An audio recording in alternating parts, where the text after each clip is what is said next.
Have you, this is a fascinating subject, and it's a very, very big subject, and we haven't really got time to explore it, but one thought occurs to me. Have you thought about the situation of Russia, which I think, are they the largest producer now? Or Very the close. second largest? They're very, very close, aren't they? Mm-hmm. They're now in a position where they could do what they did to the Ukraine. They Mm-hmm. start saying, well, you know, we need a bit more of our own oil, etc., and we're only going to supply. We may suspect they're trying to drive the price up. We may suspect they're trying to drive the dollar out of the international settlement system. I don't know. But when I look at what's happening with Russia and at the same time China on the demand side for everything in terms of energy for manufacturing, doesn't this give you a sort of feeling that things are getting really quite dangerous underneath, but in a way that's not really being brought out by any of the media? Absolutely. So let's imagine that we're somebody with a big decision to make. We're a pension fund. We're an endowment. We are thinking about a new capital. We're going to build a new plant that's supposed to last 40 years. Anybody with a time horizon that goes past the next quarter has to be looking at this issue and looking at it very seriously. Because if we entertain this as a serious thesis, and by the way, somebody could look at it and look at the data and come to a different conclusion, I don't care. But I do care if they dismiss it out of hand, and if you're a pension fund manager and you've got this fiduciary responsibility, you should at least look at it and say, I've dismissed it and here's why. Because if you aren't doing that, you're running the risk that when we take oil and we run it from 100 a barrel to 200 to 300 a barrel, which are not unthinkable in this scenario, you all of a sudden put a bullet in global growth. So now what happens to your generalized portfolio of diversified assets and your index funds?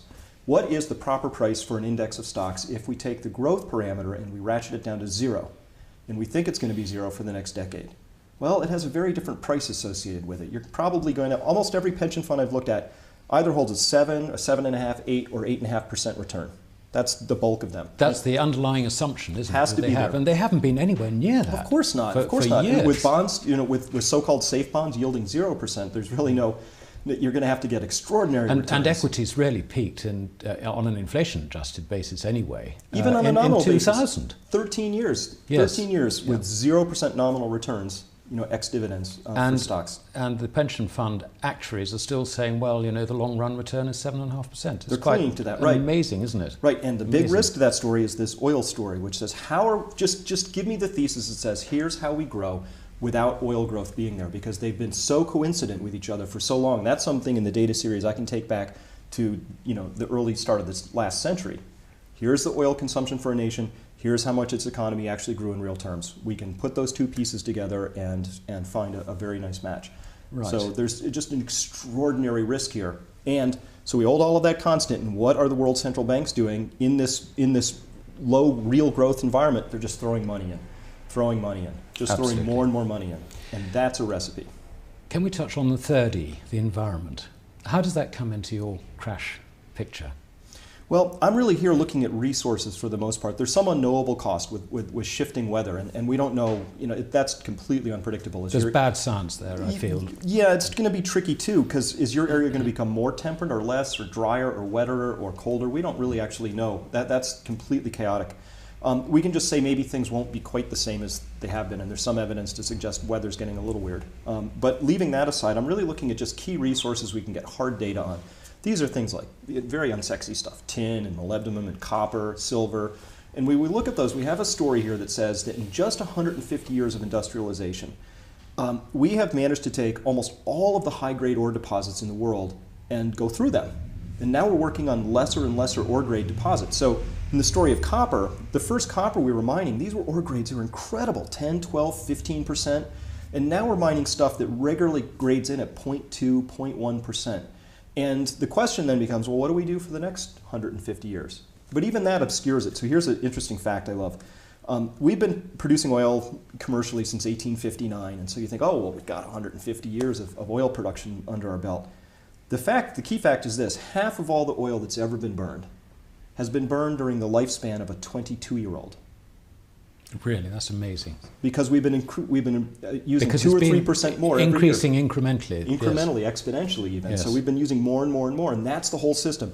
Just slightly more and more and more. It's not scary amounts. We don't need 100% more next year. We need 1.5%, 2% more. It sounds so sedate, but it's not when you really are. You're just building on last year's overall burn rate.